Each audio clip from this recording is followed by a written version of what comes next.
স্বাগত আজকের বাংলাদেশে। আপনাদের সঙ্গে আছে আমি খালেদ মহিউদ্দিন। নৌ পরিবহন মন্ত্রী শাহজাহান খানের সঙ্গে রাজনীতি, উন্নয়ন, পরিবহন সহ নানা বিষয়ে সরাসরি কথা বলতে আজকের আয়োজন। মুখোমুখি শাহজাহান খান।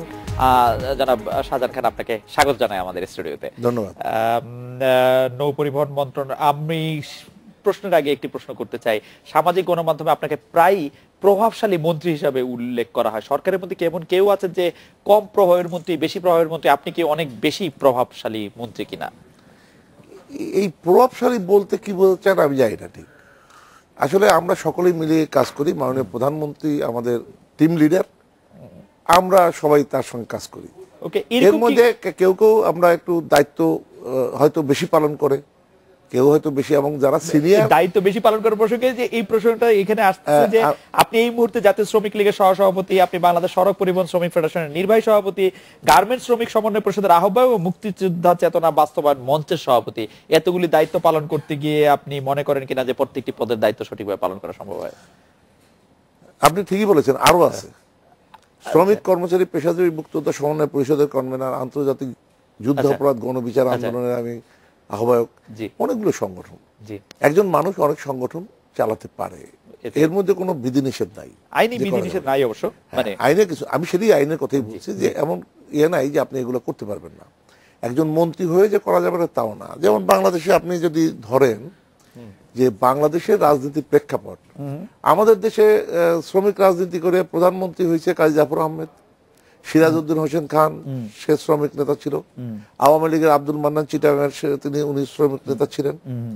এই সমস্ত শ্রমিক নেতারা তো এক সময়, আর এমপি তো অনেকেই ছিলেন, এমপি এখনো আছেন, যেমন মনুজান সুপিয়ান, ইসরাফিল আলম, আমি নিজে, তারপরে ইয়ে ছিলেন একসময় দেওয়ান সিরাজুল হক, অনেক শ্রমিক নেতাও এমপি ছিলেন, মন্ত্রীও ছিলেন। এমনকি লেস ওয়ালেসা, যার পোল্যান্ডে সরকার প্রধান, রাষ্ট্রপ্রধানই হয়েছে, যে রাষ্ট্রপতি মন্ত্রী হয়েছিল এই শ্রমিক আন্দোলন করে।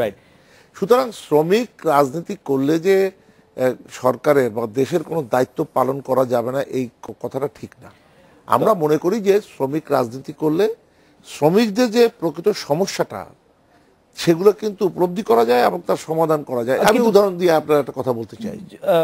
জি, আপনি উদাহরণটা দেন। আমি উদাহরণটা দিয়ে বলতে চাই, আমি শ্রমিক রাজনীতি করার কারণে আমি যে সেক্টরে, আমি যে মন্ত্রণালয়ের মন্ত্রী, সেটা হলো নৌ পরিবহন মন্ত্রণালয়। এর মধ্যে বন্দর আছে, নৌ শ্রমিক, বন্দরের শ্রমিক আছে, নৌ শ্রমিক আছে। বন্দর মানে স্থল বন্দর, সমুদ্র বন্দর। এই সব বন্দরে আপনি যদি হিসাব করেন তাহলে যেমন চট্টগ্রাম বন্দর, এমনকি কোনো সরকার গেছে যেই সরকারের সময় সেখানে শ্রমিক অসন্তোষ হয় নাই। মংলা বন্দর, এমনকি কোনো সরকার গেছে অসন্তোষ হয় নাই। কিন্তু এখন কেন অসন্তোষ হচ্ছে না? কারণটা হলো যে এখন শ্রমিকদের যে ন্যূনতম চাহিদাটুকু সেটা কিভাবে পূরণ করা যাবে সেগুলো কিন্তু আমি করে যাচ্ছি। ওদের যে দাবি দেওয়াগুলো সেগুলো কিন্তু আমি আগেই কিন্তু সেগুলোকে ওদের সঙ্গে আলোচনা করে সমাধান করছেন, আমরা দেখতে পাচ্ছি। কিন্তু ধরেন যদি এমন একটি পরিস্থিতি তৈরি হয় সেখানে জনগণ এবং পেশাজীবী সংগঠন থেকে একটি পক্ষ নিতে হচ্ছে, আপনি যেহেতু সরকারে আছেন, সেক্ষেত্রে আপনি মন্ত্রী হিসেবে জনগণের দিকে থাকবেন নাকি পেশাজীবীদের নেতা হয়ে থাকবেন?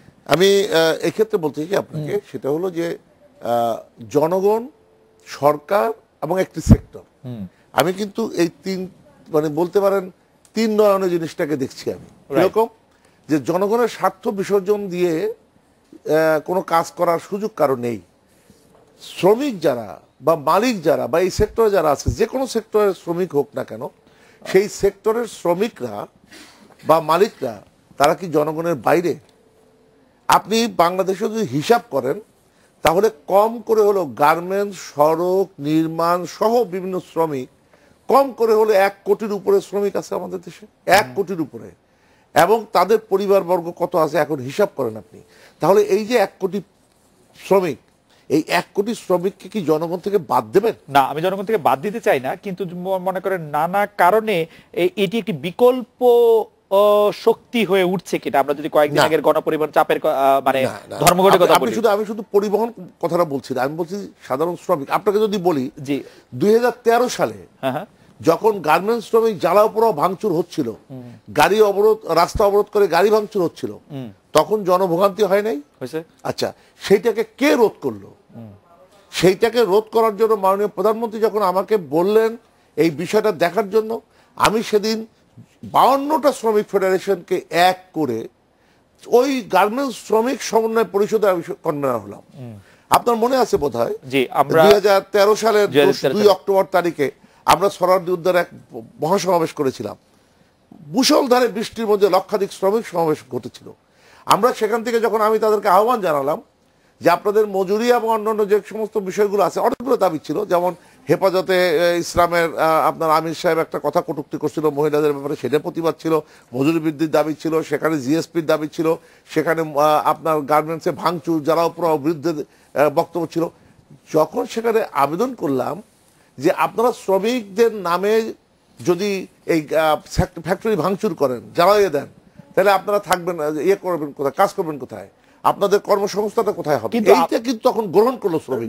এবং আপনাকে উদাহরণ দেই যে এই যে গ্রহণ করলো, এরপরে আপনি বলেন 2013 সালের পরে কোন গার্মেন্টস আর জ্বালাও পোড়াও ভাঙচুর হয়েছে না? জানুন জ্বালা পোড়া, কিন্তু শ্রমিকরা যে কথাগুলি গ্রহণ করলো সেটা কি শাহজাহান খানের কথা গ্রহণ করলো নাকি নৌমন্ত্রীর কথা? না, শাহজাহান খানের কথা গ্রহণ করলো। কারণ আমি তো 46 বছর জি এই ট্রেড ইউনিয়ন করতে, 46 ইয়ার্স। আপনি এটাকে তো স্বাভাবিক সাধারণভাবে দেখলে হবে না। সেই কারণেই বারবার পত্রপত্রিকাগুলিতে যে এই কথা বলা হচ্ছে যে আমি যদি লেটেস্ট যে সড়ক পরিবহন ধর্মঘট হলো, সেই সড়ক পরিবহন ধর্মঘটটি আপনার বাসা থেকে হয়েছে এবং আপনি প্রথমে ধর্মঘট বলেছেন যে ধর্মঘট তারা করতেই পারে, পরে বলেছেন যারা আসলে ধর্মঘট করতে পারে না, তারপরে আবার তারা স্বেচ্ছায় অবসর করছে। কিন্তু আমাদের দর্শকরা প্রশ্ন করছেন যে আপনি মন্ত্রী থাকা অবস্থায় আপনার বাসা থেকে ধর্মঘটের একটি সিদ্ধান্ত হতে পারে কিনা? প্রথমেই বলতে চাই যে আমার বাসায় শুধু সড়ক পরিবহন নয়, গার্মেন্টস শ্রমিক মালিক এদেরও মিটিং হয়। যেমন গতকালকেও কিন্তু গার্মেন্টস শ্রমিক মালিকদের মিটিং আমার বাসায় হয়েছে। আমার বাসায় 4 জন মন্ত্রী নিয়ে আশুলিয়ায় যখন গোলমাল, তখন কিন্তু সেখানে আমার বাসায় মিটিং হয়েছে এবং 4 জন আমাদের শ্রদ্ধেয় তোফায়েল ভাই সহ 4 জন, স্বরাষ্ট্রমন্ত্রী, আমি, তোফায়েল ভাই এবং শ্রম প্রতিমন্ত্রী, আমরা 4 জন মন্ত্রী, কয়েকজন সেক্রেটারি এবং মালিক শ্রমিক নেতৃবৃন্দ সহ কিন্তু আমরা বৈঠক করেছি। সেই বৈঠক কিন্তু আমার বাসায় হয়েছে। শুধু পরিবহন সেক্টরের মালিক শ্রমিকদের যে মিটিং আমার বাসায় তা না। আপনাকে ধন্যবাদ জানাবো যে এই বিষয়টা ক্লিয়ার করার একটা সুযোগ আপনি করে দিয়েছেন। আমার বাসায় মিটিং হয়েছিল, কিসের মিটিং? দক্ষিণাঞ্চলে যখন এই বিষয়টা নিয়ে, আমি এর আগে বলতে চাই যে এটা কিন্তু ধর্মঘট নয়, এটা কিন্তু আমি এখনো বলবো ধর্মঘটটা ব্যাখ্যাটা হলো এই যে আপনার যদি কোনো দাবি থাকে, আপনি যেমন সাংবাদিক, আপনি আপনার মালিকের কাছে যখন দাবিনামা দেবেন, সেই দাবিনামা নিয়ে আলোচনা যখন ফেল করবে, তখন আপনার ধর্মঘটের অধিকার আইনগতভাবেই আছে। তাই আপনি এই ক্ষেত্রেও যে শ্রমিক ধর্মঘট যদি হতো তাহলে দাবিনামা থাকতো, কোনো দাবিনামা নাই। কিন্তু এইখানে আপনি ব্যথা পেলেন, একটা রাস্তায় হাত থেকে হোঁচট খাইলেন, ব্যথা পেলেন, আপনি কি শব্দ করতে পারেন না? পারেন, কিন্তু পারেন। তবে আমি একটু শেষ করি যে এই যে শব্দটা করলো, এটা কিন্তু তারা দেখলো যে আমাকে যদি এরকম যাবজ্জীবন দেওয়া হয়, প্রথমে কিন্তু আসছে যাবজ্জীবনে, আপনি ব্যাখ্যা দিতে হবে।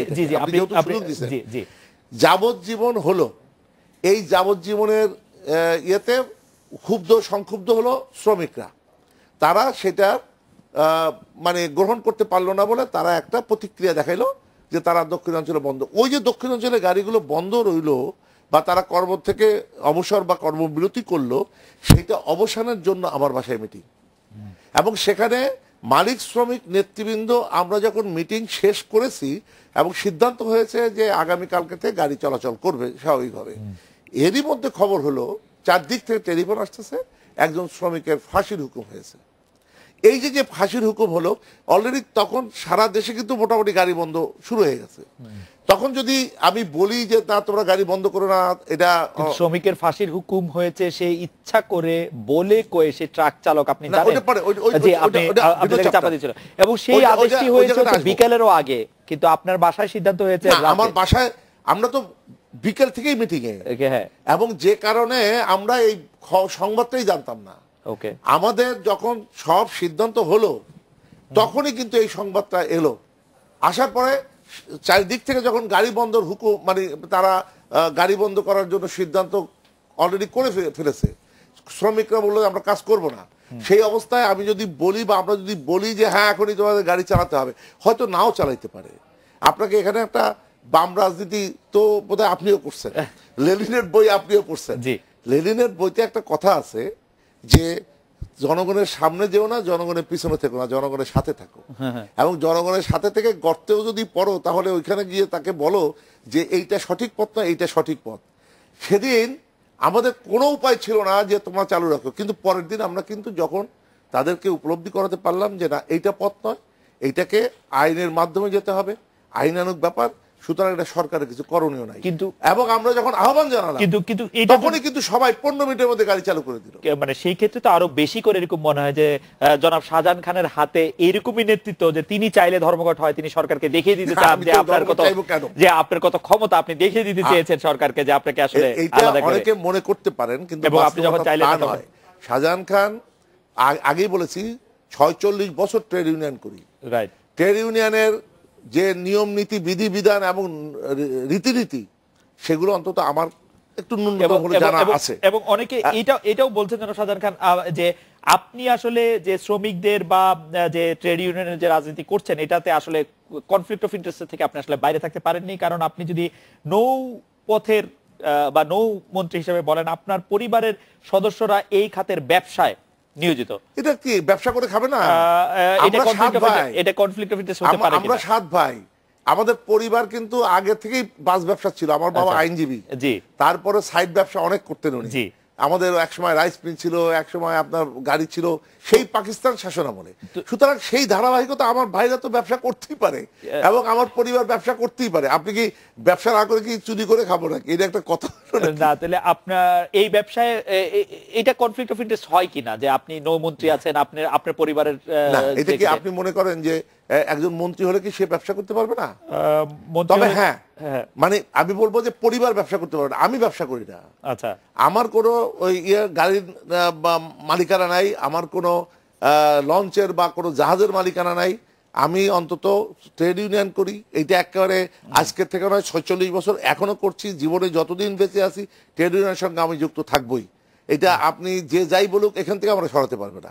তবে আমি জোর গলায় বলতে চাই যে আমি এই সেক্টরে ছিলাম বলে এখনো অনেক ভালো ভালো কাজ করা যাচ্ছে। আমি একটা উদাহরণ আপনাকে দিতে চাই, একটা উদাহরণ। যেমন মনে করেন যে একটা তো বললাম যে গার্মেন্টস শ্রমিকদের যেটা করলাম 2015 সালে যখন বিএনপি জামাত পেট্রোল বোমা দিয়ে গাড়ি পোড়ানো, মানুষ পোড়ানো থেকে শুরু করে আমার ড্রাইভার হেল্পার পোড়ানো, 92 জন ড্রাইভার হেল্পারকে পোড়ালো। আজকে যারা এই যে সমালোচনা করেছেন তাদের কিন্তু সোচ্চার হতে দেখি নাই। তখন তাদেরকে এই কথা বলতে শুনি নাই যে মানুষ পোড়ানো বন্ধ করেন। না, বলেছেন মানুষ পোড়ানো বন্ধ, মানুষ পোড়ানোর পক্ষে কেউ ছিলেন না। না, আমার কথা কেউ ছিল না বিএনপি ছাড়া। আপনাকে যদি বলি যে আপনার এই টেবিলে অনেক আলোচনা তখন হয়েছে, যারা প্রকারান্তরে প্রকাশ্যে বলতে পারে নাই, কিন্তু প্রকারান্তরে বলেছে সরকারের উচিত আলোচনা করা। এই যে সরকারের উচিত আলোচনা করা, শেখ হাসিনা খালেদা জিয়া মানুষ পোড়াইয়া মানুষ পাইরা খালেদা জিয়া শেখ হাসিনাকে বাধ্য করবে আর শেখ হাসিনা সেই আলোচনা করবে, এটা হয় নাকি? যারা এই কথাটা বলেছেন, তাহলে আমি মনে করি প্রকারান্তরে তারা খালেদা জিয়াকে করেছেন, প্রভাবিত করেছেন, তাকে মদত দিয়েছেন। আমি ওই অর্থে বলেছি। এবং সেই সময় যারা এই জিনিসটাকে প্রতিবাদ করে নাই, আমি তখন শ্রমিক কর্মচারী পেশাজীবী মুক্তিযোদ্ধা সমন্বয় পরিষদ করে তখন যে আন্দোলনটা করলাম, আপনার মনে আছে যে সেখানেও সোহরাওয়ার্দী উদ্যানে লক্ষাধিক মানুষের সমাবেশ করে একটা প্রোগ্রাম ঘোষণা করেছিলাম। তার মধ্যে অনেক অনেক কর্মসূচি, মূল কর্মসূচি 16 ফেব্রুয়ারি তারিখ যখন আমরা খালেদা জিয়ার অফিস ঘেরাও করতে গেলাম, আমাদের উপরে একাধিক বোমাবাজি করা হলো, 29 জন নেতাকর্মী আহত হলো। তার প্রতিবাদে 17 ফেব্রুয়ারি তারিখে যখন প্রেস ক্লাবে আমরা সমাবেশ করলাম, সেখানে বোমাবাজি করা হলো। 18 তারিখে যখন মুক্তিযোদ্ধারা আমরা মিছিল করলাম, সেখানে বোমাবাজি করা হলো, ট্রাক মিছিল।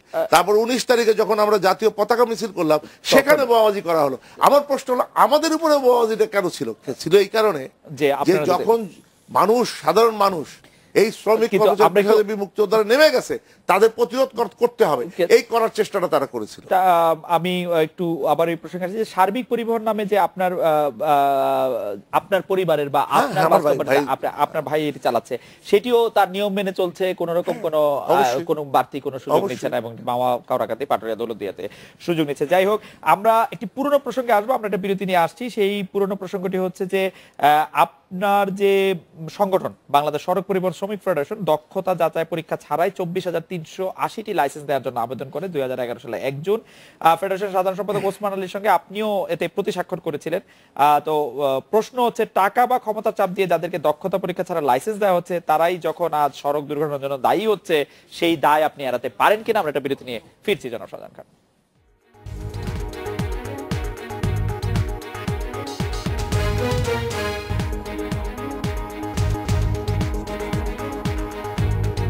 ফিরে এলাম আজকে বাংলাদেশে। জনাব শাহজাহান খান, পরীক্ষার কোন রকম পরীক্ষা নিরীক্ষা ছাড়া আপনার 24,380টি লাইসেন্স দেওয়ার জন্য যে আবেদন করেছেন সেটা নিয়ে বলা হচ্ছে যে টাকা বা ক্ষমতা চাপ দিয়ে দক্ষতা পরীক্ষা ছাড়া লাইসেন্স দেওয়া হচ্ছে এবং সড়ক দুর্ঘটনার জন্য তাদেরকে দায়ী করা যাবে কিনা। আমরা এই কথা যখন বলছিলাম, আমাদের বিভিন্ন দর্শক বিভিন্ন মতামত করছেন। আমরা দুই একটি মতামত একটু পড়ে শোনাতে চাই। একজন বলছেন যে আপনার ভাষ্যমতে শ্রমিকরা সে সময় স্বেচ্ছা অবসরে গিয়েছিল, তাহলে আবার তাদের বাসায় যাওয়ার কথা, রাস্তায় অবরোধ ভাঙচুর তারা কেন করলো? কিছু লোকের অধিকার আদায়ের জন্য গোটা দেশের জনগণের ভোগান্তিতে নিপতিত করা কোনো মন্ত্রীর কাজ হতে পারে না। তারপরে মন্ত্রী হলে জনগণের পক্ষেই থাকতে হবে, সেটি বলছেন। শ্রমিকদের শ্রমের মূল্যায়নের কথা বলছেন একজন শ্রমিক। ঢাকা জেলা সড়ক পরিবহন শ্রমিক ইউনিয়ন আইনগতভাবে প্রতিষ্ঠা হওয়ার পর কেন আপনার ফেডারেশন অন্তর্ভুক্ত করলো না কেন, সেটি মন্তব্য করেছেন। যাই হোক, আপনি যদি এটি বলেন, 1000 পরীক্ষা নিরীক্ষা ছাড়া 24,380টি লাইসেন্স কেন দেওয়া হলো? এবং আপনি পত্রপত্রিকার কাছে অনেকটা স্বীকার করে নিয়ে এও বলেছেন কিছু অনিয়ম হয়েছে, সেজন্য বিআরটি এর লোকজন দায়ী। শুধু আপনাকে আপনি যেটা বলেছেন এই বিষয়টা বহুত আগেই কিন্তু আমরা ক্লিয়ার করেছি, তবু আজকে প্রশ্নটা আসছে বলি। সেটা হলো যে এই যে লাইসেন্স, আপনি নিজেই জানেন যে ফেক লাইসেন্স, ভুয়া লাইসেন্স আছে প্রচুর আমাদের দেশে। 21 লক্ষর মতো আছে আপনার যানবাহন, মোটরসাইকেল সহ। আমি মোটরসাইকেল যদি বাদ দিই তাও প্রায় 11 লক্ষ বাদ যাবে। হয়তো আপনি মনে করেন 10 লক্ষর মতো আমাদের ড্রাইভার, প্রশিক্ষিত ড্রাইভার কতজন আছে তার সংখ্যা কিন্তু অনেক কম। যদি আমি সেভাবে বলি তাহলে এখনো কিন্তু অনেক শ্রমিক যারা গাড়ি চালায় দীর্ঘদিন গাড়ি চালাচ্ছে, কিন্তু তারা লাইসেন্স মানে ওই ফেক লাইসেন্স, ভুয়া লাইসেন্স দিয়ে তাকে চালাতে হচ্ছে। কেন? এই যে লাইসেন্সটা করার জন্য যে প্রক্রিয়া, সেই প্রক্রিয়াগতভাবে কিছু ত্রুটি আগের থেকে অনেক ছিল।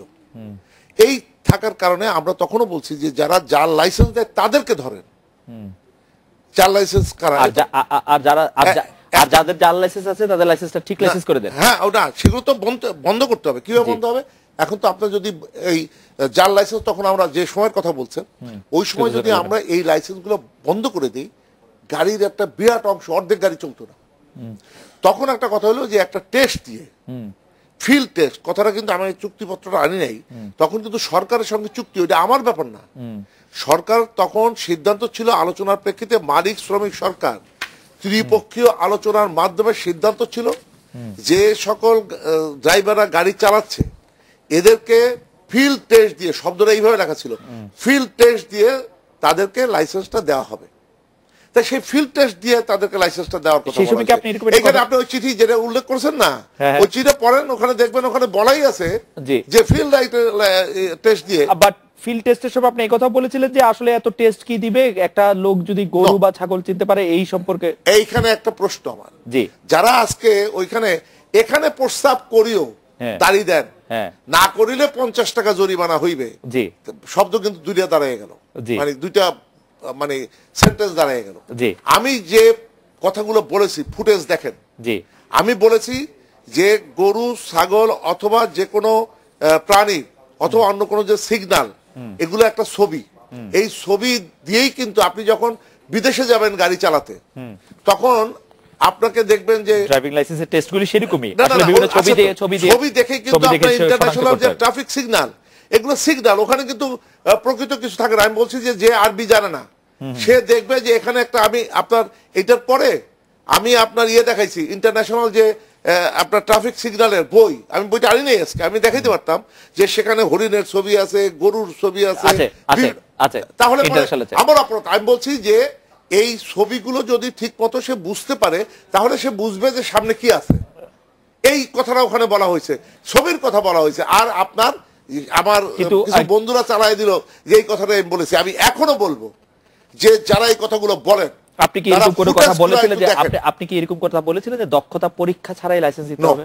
তখন তো আমি লিখিত বলে দিছি। আপনি লিখিত আপনি লিখিত চিঠিতে ছিলেন, লিখিত চিঠিতে বলা আছে ফিল্ড টেস্ট দিয়ে, ফিল্ড টেস্ট, এবং সেই ফিল্ড টেস্ট হবে হচ্ছে যে ছবি দেখে চিনতে পারলেও মেট্রিক পাস করতে হবে না, কারণ ফিল্ড টেস্টের কথা ওইটা কিন্তু ভিন্ন আবার 8 পাস, মেট্রিক পাস, 7 পাস। এই আপনি কি মনে করেন এখনো বাংলাদেশে জি সব শিক্ষিত ড্রাইভার আছে?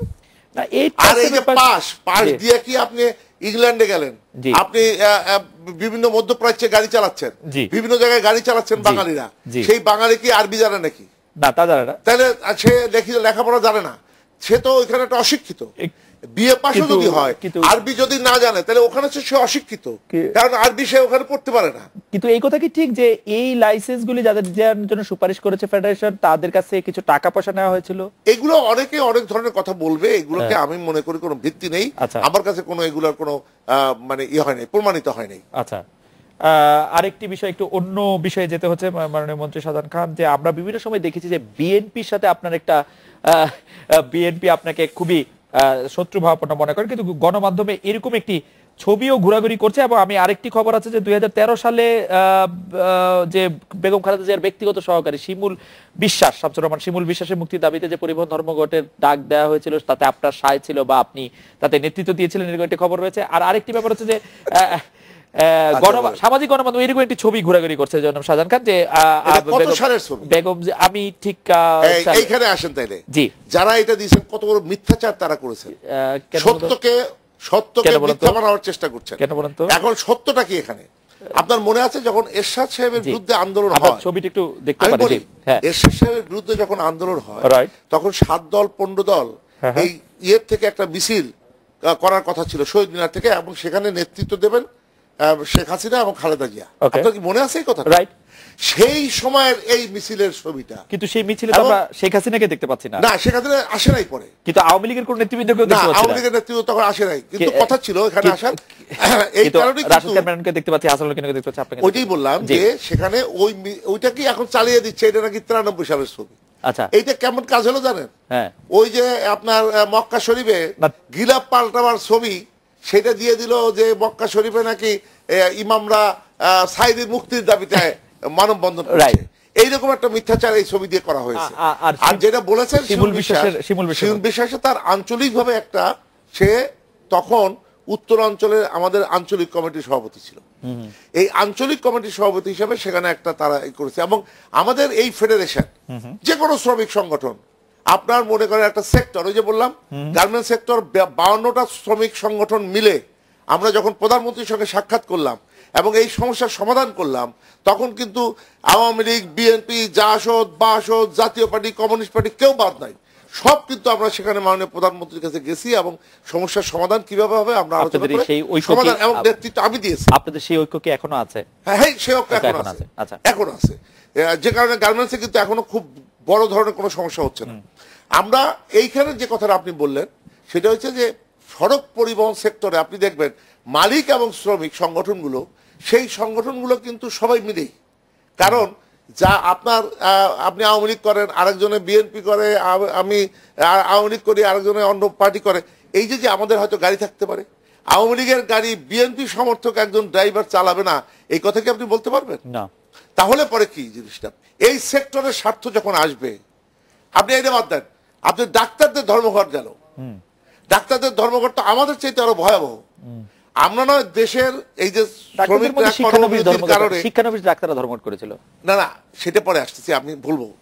আপনি দেখেন যে গার্মেন্টস আর সড়ক পরিবহন শ্রমিকদের কর্মবিরতির কারণে একদিন একটা ভোগান্তি হইল, কিন্তু ডাক্তারদের এতে কিন্তু মানুষ ভুগলো, কিন্তু ডাক্তারদের এই ধর্মঘটের কারণে মানুষের জীবন নাশারও সম্ভাবনা আছে, তাই না? তাহলে এই যে ধর্মঘটটা করলো, কজন লোক এটা নিয়ে কথা বলেছেন? ওকে, আমরা দেখেছি যে এই মানে পরিবহন ধর্মঘটের সময় আপনার ক্যাবিনেটে যারা, আমি আবার বলবো আপনাকে সংশোধন করব, ধর্মঘট হয় না, আপনি সেই এটা, কারণ ধর্মঘট যদি হতো তাহলে সরকারের সঙ্গে বসে একটা এগ্রিমেন্ট অথবা সিদ্ধান্ত নিয়ে সেটা প্রত্যাহার। আপনি যেদিকে কর্মবিরতি করছেন জনাব শাহজাহান খান, আমি জাহাঙ্গীরনগর বিশ্ববিদ্যালয়ে প্রতি বুধবার যাই, সেই বুধবার ছিল এরকম একটি দিন, আমার গাড়িকেও আরেকটু হইলেই ভাঙা হতো আসলে, এবং গাড়ি গাবতলী থেকে ঘুরিয়ে দেওয়া হয়েছে। মানে আমি তো আর পরিবহনের কোনো গাড়ি ব্যবহার করছিলাম না, আমার নিজের গাড়িটিকেও সেখানে আসলে ভেঙে ফেলতো। এরকম কয়েকটি জায়গায় হয়েছে। আমরা যেটা যদি ধর্মঘট না হয় তাহলে তো তারা তো ধর্মঘট অনুসন্ধান করেছি, কিছু লোক এই আমাদের শ্রমিকদেরকে উস্কাবার চেষ্টা করেছে কোনো কোনো জায়গায়। এবং আপনার কাছে খবর ছিল, আমি জানি যে আপনি অনেকগুলি খবর রাখেন, ঢাকা থেকে বের হওয়ার যতগুলি পয়েন্ট আছে, গাবতলী, টঙ্গী, মহাখালী, সায়দাবাদ, প্রত্যেকটি জায়গাতেই কিন্তু একই ধরনের ঘটনা হয়েছে। আপনার এই তো বললাম যে শ্রমিকরা এখানে কর্মবিরতি মানে চুপচাপ তারা থাকার কথা ছিল, এটা কারণ তাদের এই আইনে যে আইনে তাদের সাজা দেওয়া হয়েছে, তারা মনে করে যে এই সাজাটা আমাদের প্রতি অন্যায় করা হয়েছে এবং এই অন্যায় হবে আইনে সেটাকে ইয়ে করা হবে। আপনাকে একটা ঘটনা বলি, দিল্লি হাইকোর্ট একটা রায় দিছে, দিল্লিতে ভারতে একটা লোয়ার কোর্টে দুর্ঘটনার কারণে এক ড্রাইভারকে 10 বছর সাজা দিচ্ছে। সে আপিল করছে, আপিল করার পরে হাইকোর্ট বলছে যে আমাদের দেশে দুর্ঘটনার কারণে 2 বছরের সাজা, সুতরাং তাকে 2 বছরের সাজা দিল। আমরা সেই কারণেই এখন আইনে এটাকে আমরা আইনগতভাবেই ফাইট করব এবং সেটার জন্য শ্রমিক নেতাদেরকে বলা হয়েছে যে আপনারা কাগজপত্র নিয়ে হাইকোর্টে এটাকে আপিল করবেন। এটা গেল একদিক। আপনি যে জিনিসটা বললেন, আমার সঙ্গে আমি মনে করি শ্রমিক সংগঠনে যখন কাজ করি তখন বিভিন্ন রাজনৈতিক দলের মতের লোক থাকতে পারে, সেই লোকগুলোকে কি বাদ দিয়ে আপনি ওই সেক্টরের কাজ করতে পারবেন না? সেগুলি ডাক্তাররা যখন, ওই যে বললাম, ডাক্তাররা যখন ধর্মঘট করছে, আওয়ামী লীগ, বিএনপি, টিএমপি সবাই মিলে ধর্মঘটটা করছে না? রাইট রাইট, সেইগুলি করাও যাবে না। আমরা আরেকটি বিরতি নিতে হবে মাননীয় মন্ত্রী। আমরা যখন ফিরে আসবো তখন জনাব শাহজাহান খানের কাছে জানতে চাইবো যে প্রস্তাবিত সড়ক পরিবহন আইন যেটি আছে 2017 এর খসড়া চূড়ান্ত করতে বিভিন্ন সংস্থা সংগঠন 117টি সুপারিশ করে, এর মধ্যে 22টি সুপারিশ একা আপনিই করেছেন। এর মধ্যে কয়েকটি ছিল আইন ভাঙলে পরিবহন মালিক শ্রমিকদের প্রস্তাবিত সাজা কমানোর সুপারিশ। এটির একটা ব্যাখ্যা এরকম হতে পারে কিনা যে পরিবহন মালিক শ্রমিকদের পক্ষে, বিশেষ করে মালিকদের পক্ষে আপনি বিভিন্ন পদক্ষেপ নিচ্ছেন, কারণ সংসদে আপনার যে ক্ষমতা তা আপনি নিজের বা পরিবারের ব্যবসার খাতিরে আপনি ব্যবহার করার চেষ্টা করছেন কিনা, যাতে মালিকদের আপনি কোনোভাবে বাঁচাতে পারেন। আমরা একটা বিরতি নিয়ে ফিরছি আপনার কাছে।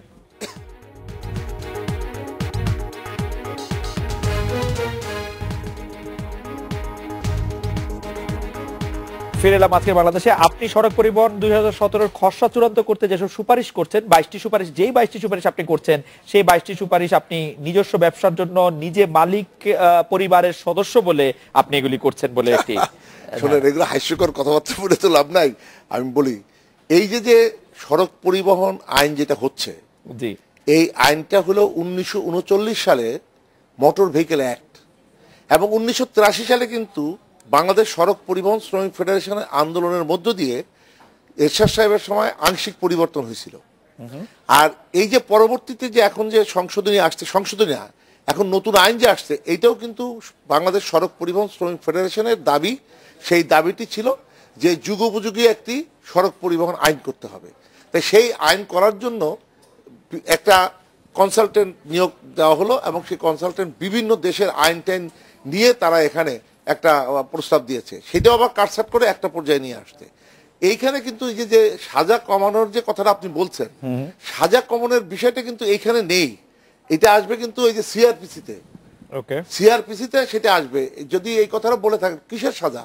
শ্রমিকদের দুর্ঘটনার কারণ বা কোনো কি কারণে আমি জানি না কোন সাজার কথা এখানে বলছেন। একটা পানিশমেন্ট আছে এখানে, যেমন মনে করেন পয়েন্ট কাটে এখানে।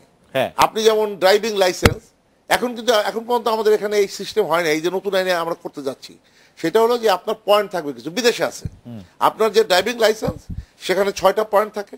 আপনি একটা অপরাধ করলেন, সেই অপরাধে 1 পয়েন্ট গেল, এরকম 6টা পয়েন্ট যাওয়ার পরে আপনি আর ড্রাইভিং লাইসেন্স পাবেন না, আর পাবেন না। তা এই যে সিস্টেমটা, এটা তো একটা অত্যাধুনিক সিস্টেম, এবং এইগুলোকে কিন্তু করার জন্য আমরা এটা করেছি। যেখানে এখন যদি আপনি এই কথা বলেন যে ওই সাজার আইন, আমি তো যে 22টা সংসদ দিয়েছি, আপনি সেগুলো যদি থাকতো আমার সামনে, আমি আপনাকে সেগুলো বলে দিতে পারতাম যে কোনটা কি কারণে করা হয়েছে।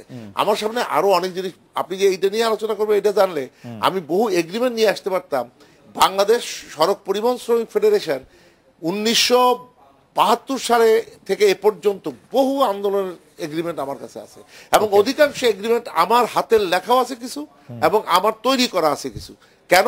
এইগুলো নিয়ে আমি বহু স্টাডি করেছি। আপনি স্টাডি করেছি বলে এই যে দেখেন, আন্তর্জাতিক যুদ্ধ অপরাধ গণবিচার আন্দোলন আমরা করেছি 2015 সালের 18 ডিসেম্বর থেকে। এই যে 25শে মার্চ যে গণহত্যা দিবস আমরা সংসদে পাশ করলাম, এটা কিন্তু আমার প্রচেষ্টা। কিভাবে? আমরা আপনাকে এখনো আমি দেখাতে পারবো যে 21 দফার লক্ষ্য উদ্দেশ্য নিয়ে কিন্তু আমরা এটা করেছি। 21 দফার 4 নম্বর দফায় কিন্তু পরিষ্কার বলা আছে 25শে মার্চ গণহত্যা দিবস ঘোষণা করা হোক এবং আন্তর্জাতিক স্বীকৃতি আদায়ের ব্যবস্থা করা হোক। এই যে সিদ্ধান্তটা হলো, এটা তো সম্পূর্ণরূপে আমি তৈরি করে দিয়েছি এবং শিরিন আক্তার আমাদের এই আন্তর্জাতিক যুদ্ধাপরাধ গণবিচার আন্দোলনের সে আমার জয়েন্ট কনভেনার, তাকে দিয়ে কিন্তু আমি এটা উত্থাপন করিয়েছি। এর মাঝেই কিন্তু যেমন তোফায়েল ভাই নেত্রী এটার উপরে বক্তৃতা করেছেন এবং সেদিন আপনার মনে আছে স্পিকার, মাননীয় স্পিকার সেদিন বলেছেন যে আপনারা যে আলোচনা করেছেন এটা সম্পর্কে একটা নোটিশ আমি পেয়েছি, এটা একদিন আমরা আলোচনা করব। তাই নোটিশটা কে দিল? শিরিন আক্তার। শিরিন আক্তার কে? আমারই জয়েন্ট কনভেনার, অর্থাৎ আন্তর্জাতিক যুদ্ধাপরাধ গণবিচার আন্দোলনের জয়েন্ট কনভেনার। তাহলে ধরেন এই ধরনের অনেক কাজ কিন্তু আমি করে থাকি। এই যে আইনের কথা বললেন, শ্রম আইন 2006 করতে 12 বছর সময় লাগছে। ওই আইনটাকে 9 বছর আমি ওটার সঙ্গে যুক্ত ছিলাম। তারপরে সংশোধনী 5 বছর, সেই 5 বছর আমি এর সঙ্গে যুক্ত ছিলাম। এই যে আইনের কথা আপনি বললেন, যানবাহন আইন, এইটার সঙ্গে আমি দীর্ঘদিন যুক্ত। আমি তো সংশোধনী দিতেই পারি। আপনি যখন এই কথা বলছেন, আমাদের দর্শকরা একটু পুরনো প্রসঙ্গে আবার আপনাকে প্রশ্ন করতে চান যে আন্দোলনরত পরিবহন সমিতির সঙ্গে আলোচনার মধ্যেই এক ট্রাক চালকের ফাঁসির খবরে পরিস্থিতি নিয়ন্ত্রণের বাইরে চলে গেছিল, যেটা আপনি আজকে বললেন। ওই সময় আপনি বলছিলেন ধর্মঘটে ব্যাপক জনদুর্ভোগের জন্য দুঃখ প্রকাশও করেছেন আপনি গণমাধ্যমের কাছে, কিন্তু দর্শকরা বিশ্বাস করছেন না যে আপনি যে সংগঠনের নির্বাহী সভাপতি বা কার্যকরী সভাপতি, তা আপনার আদেশ বা নির্দেশ বা সম্মতি ছাড়া এই কর্মবিরতিটি শুরু হয়েছিল। আপনি আগেই বলেছি আমি, জি, আপনি যখন ব্যথা পান হোঁচট খেয়ে, তখন আপনি একটা শব্দ করেন। এই যে ব্যথাটা নিরসন হতে যে সময়টুকু আপনি প্রয়োজন, সেই সময়টুকু, এটা হলো, আমি একটা ঘটনা বলি। আমার এক খালাতো ভাই এক মেয়েকে ভালোবাসতো। মেয়েটা দেখতে কালো এবং খুব সুশ্রী না। আমার খালু তিনি এইটা বললেন যে না, এই মেয়ে বিয়ে করানো যাবে না। তখন ওই আমার খালাতো ভাই বললেন যে বাবা, তুমি আমার 2টা চোখ তুমি নিয়ে দেখো কিরকম দেখা যায়। আমি বলবো যে আমার এই দর্শক ভাইদের যারা বাস্তবতাটাকে উপলব্ধি করতে হবে, বাস্তবতা কি সেটা যদি আপনারা উপলব্ধি করতে পারেন, যেমন যে গাড়ি চালায় সে জানে কতটা কষ্টকর এবং দুঃসাধ্যকর ব্যাপার। কিন্তু গাড়ি চালকরা যেরকমটি দাবি করছেন যে কখনোই কোনো চালকের জন্য কোনো দুর্ঘটনা ঘটে না, এই ব্যাপারটা কি ঠিক? নো, চালকের জন্য দুর্ঘটনা ঘটে, চালকের জন্য তো অনেক সময় দুর্ঘটনা ঘটতে পারে। তো চালকের জন্য যদি দুর্ঘটনা ঘটে, সেটি যদি বাংলাদেশে একটি আদালত তাকে শাস্তি দেয়, না শাস্তি আছে, বিধান আছে কতটুকু শাস্তি দেবেন, না সেটি কোন অপরাধে কতটুকু দেবেন, তার জন্য কিন্তু একটা বিধান আছে। আপনি যদি মনে করেন যে বিধানটি মানা হয়নি, আপনি একজন আইনজীবীও বটে, আইনবিদও বটে, আইন প্রণেতাও, আপনি খুব ভালো করে জানেন যদি সেটি আপনার পছন্দ না হয়, আপনি আদালতের বিরুদ্ধে উচ্চতর আদালতে যেতে পারেন। সেটা তো বটে, উচ্চতর আদালতে যেতে পারেন। ওটাই তো বললাম যে আমার শ্রমিক তো একেবারে সবাই যে সুশিক্ষিত, সবাই আইন কানুন সব বোঝে তা তো নয়। ঘটে গেল, কেউ না কেউ তো তাকে এই উত্তেজিত করেছে। আসলে হতে পারে, কেউ না কেউ তাকে হতে পারে। এখন কে করলো? যদি আমি করে থাকবো তাহলে আমি কেন একদিনের মধ্যে এই সমস্যার সমাধান করতে যাব? আবারও পুরনো কথায় ফিরে যেতে হয় যে আপনি আসলে আপনার মাসল দেখাতে চেয়েছেন যে আপনি কত শক্তিশালী। যাই হোক, যদি সেটাই হবে তাহলে আমি মাসল দেখিয়েছি জঙ্গিবাদের বিরুদ্ধে, আমি মাসল দেখিয়েছি সন্ত্রাসের বিরুদ্ধে, আমি মাসল দেখিয়েছি জামাত শিবির এবং বিএনপি পেট্রোল বোমার বিরুদ্ধে, এবং মাসল দেখিয়েছি যারা সন্ত্রাসীরা গার্মেন্টস ধ্বংস করতে চেয়েছে তাদের বিরুদ্ধে আমি মাসল দেখিয়েছি। রাইট, সেই ক্ষেত্রে আপনাকে আমি জনগণের বিরুদ্ধে একটা মাসলমেন্ট মিনিস্টার আপনাকে আমরা বলতেই পারি। আমরা এটা বিরতি নিয়ে ফিরছি আপনার কাছে।